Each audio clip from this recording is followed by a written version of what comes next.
goal of this exercise is to see how a high-pass filter can be applied to a high-pitched instrument without affecting its tone very much. Step 1. Open the ukulele song session, a version of my song called That's How It Goes.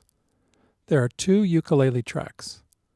Imagine that the first ukulele track was recorded standing next to the bass amp, while the second ukulele track was recorded in an isolation booth. There is another track with the bass all by itself that we can use, so we don't need the bass on the uke 1 track. Imagine that you wanted to fix some of the notes on the bass part. You could make changes to its solo track, but there would still be the bleed through into the uke 1 track that you'd hear when it was turned up. One thing you could do would be to insert a high-pass filter on the uke 1 track to cut out as much of the bass from it as possible. The lowest string on a standard ukulele is 262 Hz, so cutting out anything below that shouldn't have any effect on its tone. Step 2. Solo the uke 1 track and insert a channel strip plugin. Activate the low cut function and raise the cutoff frequency.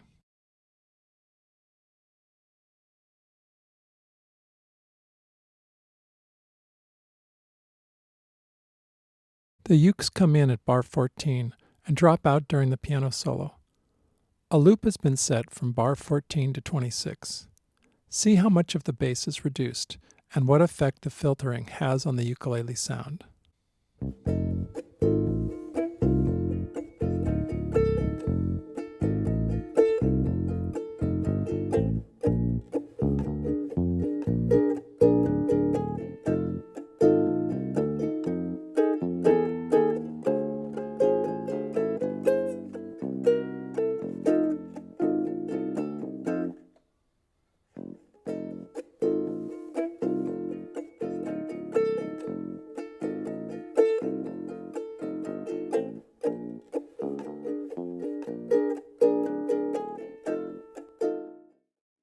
While you're there, boost the highs around 2 kHz to make the ukulele come through the mix better.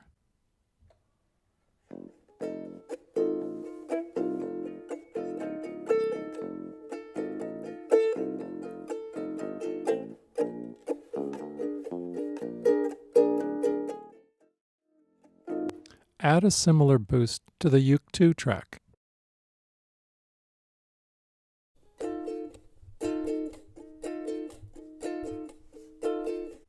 Deactivate the loop and unsolo the uke tracks. Play through the song and find a balance you like. Pan the ukes hard left and right. You were once just a kid. They would watch what you did. Now you're out on your own. All you got is a phone. And just hit the road. That's how it goes. Here come the ukes. Going out for a walk. Best get home before dark. Don't know who you might meet and have to beat a retreat. Just hit the road. That's how it goes. They will tell you, look on the positive side. You're so lucky. It's up to you to decide. Take a knock on the chin. Other times you cash in. Get called in by the boss. Sits you down, says get lost. Just hit the road. That's how it goes.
Another thing you could do to reduce the bass in the uke 1 track would be to edit out all the parts where the ukulele. Another thing you could do to reduce the bass in the uke 1 track would be to edit out all the parts where the ukulele is not playing. You can locate those parts by looking at the track's waveform.